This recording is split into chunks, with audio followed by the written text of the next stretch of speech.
Bonsoir à toutes et à tous. Très heureux de vous retrouver pour cette nouvelle émission. Au programme ce soir, la spiritualité, tout simplement, si on ose dire. Et pour en parler, nous accueillons Myriam Tonus. Myriam Tonus, bonsoir. Bonsoir. Vous êtes donc laïque dominicaine, écrivaine, formée en théologie, vous avez fait beaucoup d'autres choses. Mais ce soir, donc, on parle de spiritualité. Alors justement, première question, si je vous dis spiritualité, qu'est-ce que ça évoque pour vous ? Alors ça évoque d'abord un mot très ambigu. Parce que quand on entend spiritualité, on a tendance à accoler immédiatement l'adjectif religieuse. Or, pour moi, même si je reconnais que je suis enracinée dans ma tradition chrétienne, je reprendrai volontiers le mot du poète Christian Bobin dans son dernier livre. Il n'y a pas de vie spirituelle, parce que toute vie est forcément esprit, sinon elle est digestive ou culturelle. Et il ajoute, le vrai travail spirituel, c'est tout simplement de vivre, le travail de vivre. Et pour moi, c'est ça. Dans le fond, il y a notre vie biologique, et elle est importante. Il y a notre vie sociale. Et il y a un autre aspect de notre vie, mais qui tisse, qui est intriqué dans les autres. De la même façon que je ne peux pas séparer ma vie sociale de qui je suis, c'est un souffle. Et moi, je retourne à la racine de ce mot, puisque dans la Bible, on a, chapitre 1 de la Genèse, le Seigneur fabriqua Adam avec de la poussière, et puis il souffla dans son souffle, dans ses narines, pardon, il souffla dans ses narines son souffle et, ajoute la Bible, l'être humain devint vivant. Mais ce n'est pas la vie biologique, c'est ce qui nous fait humains. Et quand la Bible a été traduite en grec, on a traduit par pneuma, qui signifie aussi le vent, le souffle. Et puis quand c'est paru en latin, le vent, ça se dit spiritus. Alors pourquoi à un moment donné a-t-on traduit ça par esprit? Là, il faudrait faire des recherches linguistiques. Mais c'est le souffle. Pour moi, la spiritualité, c'est une vie qui est habitée par un dynamisme qui lui donne de se déployer dans ses meilleures dimensions. Voilà. Et donc, loin d'être quelque chose, on oppose parfois la vie charnelle et la vie spirituelle, on l'a fait dans la tradition chrétienne. En réalité, pour moi, il n'y a pas de chair qui ne soit potentiellement, en tout cas spirituel, et il n'y a pas un esprit qui se baladerait quelque part en dehors de sa matérialisation, de sa concrétisation. Voilà. Alors bien sûr, on vit dans une société plurielle, pluraliste, multiculturelle, aussi multiconvictionnelle. Oui. Vous parlez de la spiritualité, bien sûr, on a envie de dire qu'elle est le propre de tout être humain. Oui, qui devrait. Mais s'il y a une spécificité, la spiritualité chrétienne, qu'est-ce qu'elle serait ? Qu'est-ce qu'elle pourrait être? Moi, je veux dire, aujourd'hui, vous savez, me référant à mon maître et ami Maurice Bellet, il parlait souvent de cette croix des relations qui s'opère dans la société dans laquelle nous vivons, c'est-à-dire que le clivage ne passe plus entre ceux et celles qui croient en Dieu et ceux qui n'y croient pas, mais entre ceux qui ont du souffle et ceux qui n'en ont pas. J'ai dans mes relations des personnes qui appartiennent à la franc-maçonnerie et qui sont animées d'un souffle extraordinaire. Elles ont une inspiration.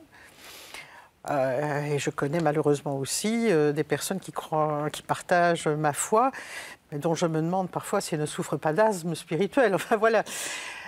Est-ce qu'il y a une spiritualité chrétienne? Je dirais c'est celle qui va puiser sa source dans les Écritures. C'est mon cas. Je reconnais que ma source principale, ce qui me donne du souffle, que je n'en ai plus ou moins, ce sont les Écritures. Là, j'entends cette parole qui, moi, me permet de respirer. Mais il m'arrive aussi de lire des textes qui ne sont pas du tout chrétiens. Et j'ai la chance de participer au comité de rédaction de la revue Rivage, revue Rivage qui est une revue de spiritualité et de sens, mais spiritualité au pluriel. Et nous avons par exemple Jacques Scheuer, jésuite des Voies de l'Orient, qui tous les 2 mois nous offre un texte d'une spiritualité orientale. Je peux méditer ce texte, je peux le prier. Je peux lire un texte musulman et vraiment me trouver nourrie par cela. Vous savez, dans le dialogue de Jésus avec la Samaritaine, dans l'évangile de Jean, il y a ces paroles bientôt on n'adorera plus Dieu sur le mont Sion, c'est-à-dire le juif, ou Garizim, c'est-à-dire les Samaritains, mais en esprit et en vérité. Et l'apostrophe de Jésus à Nicodème, lorsqu'il lui dit le souffle, tu entends sa voix, mais tu ne sais ni d'où il vient ni où il va. Et je pense vraiment que l'esprit, le souffle, personne ne peut avoir la prétention de l'enfermer. Je pense qu'on doit s'inscrire parce qu'on est des êtres humains, parce qu'on ne peut pas, en tout cas moi je ne peux pas me fondre dans toutes les spiritualités à la fois. Je suis une femme qui a besoin de racines et mes racines elles sont là. J'imagine que si j'étais née sur les bords du Gange ou dans le Rif marocain, je parlerais autrement, j'aurais d'autres racines. Mais je pense que l'important c'est d'entendre la voix ténue, parce que ce n'est pas un grand souffle d'ouragan, hein. C'est comme Élie qui entend un souffle de fin silence. Voilà, donc je ne sais pas s'il y a un souffle spécifiquement chrétien, un petit peu comme, vous savez, le vent, il est un, mais vous avez le vent du nord, vous avez le sirocco, vous avez des vents, mais c'est toujours le vent, voilà. Est-ce que vous diriez, Myriam Tonius, que Dieu est au cœur de la spiritualité? Évidemment, il n'y a pas de Dieu chrétien ou de Dieu musulman, mais le mot Dieu est au moins aussi ambigu, sinon plus que celui de spiritualité. C'est pire que spiritualité. Hein. Parler de Dieu, moi je ne peux pas, non pas que je n'y crois pas, mais moi je ne l'appelle que le tout autre. Dieu est indicible. L'indicible, il nous précède, il nous traverse et il est devant nous, il est derrière nous. Moi, je ne sais pas qui est Dieu. Dieu, personne ne l'a jamais vu. Ça, c'est pas moi qui le dis, c'est aussi Saint Jean. Et donc, je n'ai pas la prétention de parler de Dieu. Et je trouve qu'on en parle beaucoup trop. En tout cas, on prétend savoir qui il est.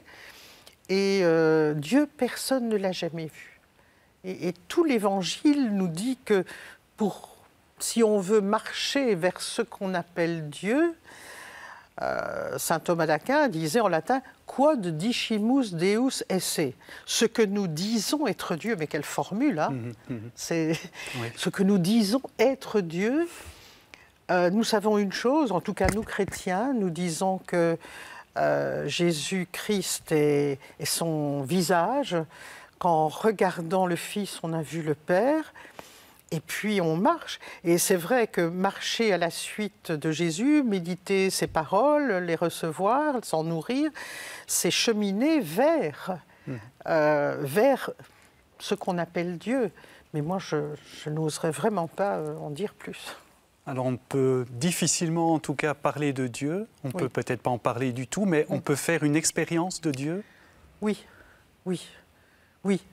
Je crois vraiment que nous ne croyons pas assez que notre baptême n'est pas, par rapport à celui de Jésus, un produit blanc, un produit générique, un sous-baptême, et que cette parole qui est dite à Jésus, « Te voilà mon fils, tu es mon fils bien-aimé, en toi j'ai toute ma joie », c'est ce que nous disons lorsque nous baptisons un enfant.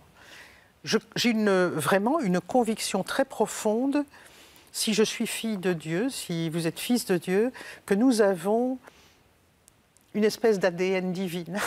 Voilà. Et que si nous acceptons, parce que la paternité ou la filiation, ça s'accepte ou ça se refuse. Et si j'accepte de dire qu'il y a en moi du divin, une étincelle divine qui m'est donnée, de mon origine, de ma source divine, je peux la sentir à l'œuvre, parfois, pas toujours. Mais je sais que oui, le souffle, j'en fais l'expérience, oui. Alors, ce n'est pas des expériences mystiques, hein. Je n'ai pas des visions, je n'entends pas des voix, et je ne l'évite pas. Mais parfois, alors comme laïque dominicaine, il m'arrive de devoir prêcher, et parfois, lorsque je travaille pour écrire une homélie, et puis lorsque je l'ai dite, je dis « mais qu'est-ce que j'ai dit? D'où ça me vient ?» Et j'ai vraiment la conscience de n'être qu'un porte-parole. un porte-parole. Et je trouve ça extraordinaire. Et c'est déjà pas mal. Myriam Tonus, merci beaucoup de nous avoir partagé votre vision de la spiritualité. Merci. Chers amis, merci de nous avoir rejoints. À très bientôt et bonne nuit à toutes et à tous.